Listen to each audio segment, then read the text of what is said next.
भविष्य के हमारे सारे प्रोग्राम एक से बढ़कर एक होंगे। सिने संध्या के लिए भी हमारे द्वारा निविदाएं जारी कर ली गई है जो प्रक्रियाधीन है। इस तरह की बातें सामने आ रही हैं कि प्रोग्रामों में कटौती की जा रही है, इस प्रकार का कोई नगर निगम में प्रावधान नहीं है। 100% जो प्रोग्राम परंपरागत होते आए हैं, मेला भी खूब अच्छे से भरेगा। इसके अतिरिक्त नगर निगम कोटा द्वारा प्रत्येक दुकानदार को स्टिकर्स का वितरण भी किया जा रहा है, जिनके माध्यम से वहां आने वाले ग्राहकों को एवं आम जन में ये संदेश अच्छे से प्रसारित हो कि मतदान उसका एक बहुत बड़ा अधिकार है और लोग अधिकाधिक मतदान से जुड़ें। हाँ सर, बताइए 130वां राष्ट्रीय दशहरा मेलों को लेकर किस प्रकार की तैयारियां पूर्ण कर ली जा रही है और इस मेले को भव्य बनाने के लिए किस प्रकार की तैयारियां चल रही हैं? नगर निगम कोटा द्वारा 130वें राष्ट्रीय मेले को पूर्णतः भव्य, आकर्षक और गत वर्षों से बेहतरीन बनाने में नगर निगम कोटा की ओर से किसी प्रकार की कोई कोर कसर नहीं छोड़ी जा रही है। हमारे अब तक हुए जितने भी प्रोग्राम हैं वो एक से बढ़कर एक प्रदर्शन मेला प्रांगण में दिए गए हैं, जिसमें सबसे महत्वपूर्ण हमारा रावण दहन का जो प्रोग्राम था उसको पूरे कोटा की जनता ने सराहा है।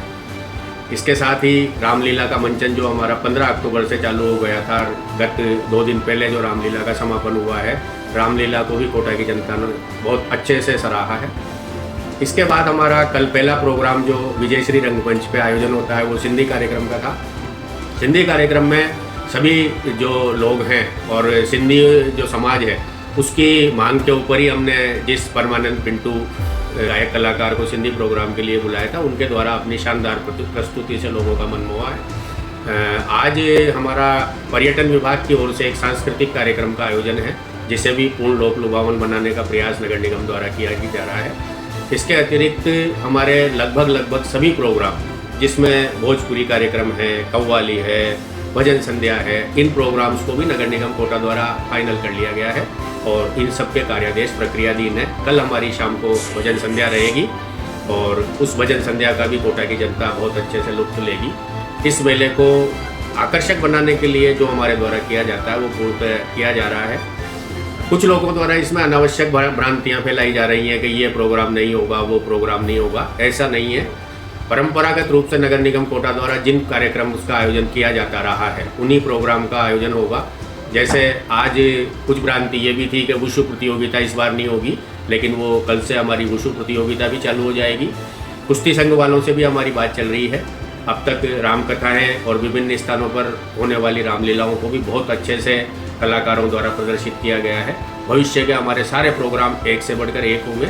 सिने संध्या के लिए भी हमारे द्वारा निविदाएं जारी कर ली गई है जो प्रक्रियाधीन है और कम से भी कम 4 या 5 दिन पहले उनमें आने वाले कलाकारों के बारे में भी आप लोगों को सूचित कर दिया जाए। दीपावली का त्यौहार नज़दीक है, मेले से व्यापारी उम्मीद लेकर आते हैं, उन व्यापारियों को इस मेले से क्या लाभ मिलने वाला है? देखिए, व्यापारियों की तरफ से ही कल एक प्रतिनिधि मंडल आया था मिलने के लिए और उनका विचार ऐसा लग रहा था कि जो कुछ अखबारों के माध्यम से इस तरह की बातें सामने आ रही हैं कि प्रोग्रामों में कटौती की जा रही है, इस प्रकार का कोई नगर निगम में प्रावधान नहीं है। 100% जो प्रोग्राम परंपरागत होते आए हैं, मेला भी खूब अच्छे से भरेगा। शुरुआत के दौर में हम गत वर्षों से भी जानते हैं इस बात को बहुत अच्छी से तरह से, 1-2 दिन मेले का स्वरूप बनने में टाइम लगता है और मैं समझता हूँ कल शनिवार है, ज़्यादातर लोग इस मेले का लुत्फ तो शनि और रवि को ज़्यादा अच्छे से उठाते हैं। निश्चित रूप से कल का और परसों का जो हमारा मेला है उनमें प्रोग्राम भी अपने शुरू हो जाएंगे, तो कल भजन संध्या के लुत्फ के साथ ही लोग कल मेले का भरपूर आनंद लेंगे। किसी प्रकार की कोई व्यवस्था नहीं होगी और मेले को एक भव्य स्वरूप दिया जाएगा। सर, जिस प्रकार से पूरे देश भर के अंदर लोक उत्सव दशहरा मनाया जाता है, उसी प्रकार से इस बार महाअभियान लोकतंत्र का स्वीप अभियान, चुनाव अभियान भी चल रहा है। ऐसे में किस प्रकार से आप गति दे रहे हैं इसे मेला दशहरे के माध्यम से? नगर निगम कोटा द्वारा स्वीप के माध्यम से होने वाले कार्यक्रमों में हमारे द्वारा पूर्ण सहयोग किया जा रहा है। इसके लिए हर मंच पर जो अब तक रामलीला कराई गई है या कल हमने जो किसान रंगमंच का उद्घाटन करवाया है, वहाँ पर भी हमने इसकी शुरुआत स्वीप की गतिविधियों से ही करी है। मूल उद्देश्य इसका ये है, जो जिला कलेक्टर महोदय भी चाहते हैं कि कोटा शहर में अधिक से अधिक मतदान हो और उसी भावनाओं को दृष्टिगत रखते हुए हमारे द्वारा नगर निगम की ओर से एक निःशुल्क प्रदर्शनी स्थल भी स्वीप की गतिविधियों वालों को आवंटित किया गया है। वहाँ पर फर्नीचर एवं आपके लाइट, टेंट, माइक इत्यादि की व्यवस्था नगर निगम के माध्यम से ही निःशुल्क की गई है। निश्चित रूप से शुरुआती दौर में जब मेला प्रारंभ होता है तो कुछ प्रकार की खामियां, जैसे किसी हिस्से में प्रकाश का कम होना, किसी हिस्से में वाटर सप्लाई कंप्लीट नहीं होना, जैसे जैसे हमारे पास इनसे संदर्भित कोई भी बात आ रही है, हमने कल तक सफाई व्यवस्था को लेके, जल व्यवस्था को लेके, विद्युत व्यवस्था को लेके, इनमें बहुत अच्छा हमारी टीम ने काम किया है। जैसे दशहरे के दिन कुछ झूले वालों के झूले बंद रहने के हमें समाचार मिले, इसकी कमी निगम की ओर से नहीं थी। एक्चुअली उन लोगों ने 1 किलोवाट के कनेक्शन पे जब 5 किलोवाट की मोटरों को चलाया, उसकी वजह से ये प्रॉब्लम एक क्रिएट हुई थी, जिसमें हमने सुधार करते हुए उनकी एमसीबियाँ वगैरह सब बदल दी है। कुछ लोग इसके स्वरूप को जो बिगाड़ना या किसी तरह की भ्रांतियाँ फैला रहे हैं, मेरा निवेदन है कि सभी लोग सावचेत और ऐसा माने कि परंपरागत रूप से जो मेला नगर निगम कोटा द्वारा भराया जाता रहा है, उसके किसी न तो प्रोग्राम में कटौती है।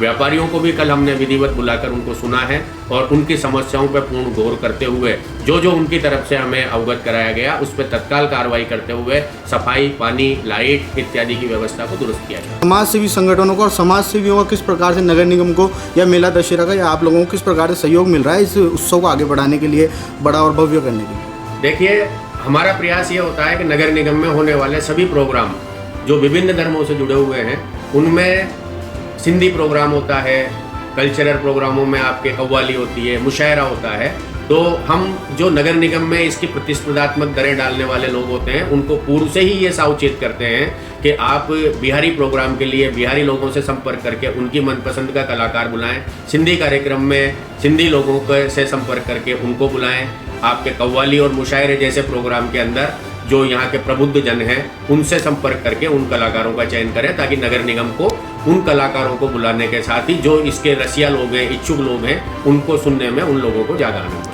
मेले में आ रहे विदेशी पर्यटकों की सुविधाओं के लिए किस प्रकार की व्यवस्था की गई है?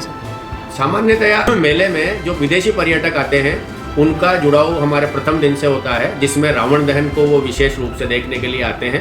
इस बार भी हमारे करीब 25-30 पर्यटक जो थे वो बाहर से आए थे, उनके लिए हमने अलग से बैठने की व्यवस्था करी थी, चाय पान की व्यवस्था करी थी, और उन्होंने भी इस पूरे रावण दहन के सीन को अपने कैमरों में कैद करते हुए बहुत अच्छे से इसकी सराहना करी।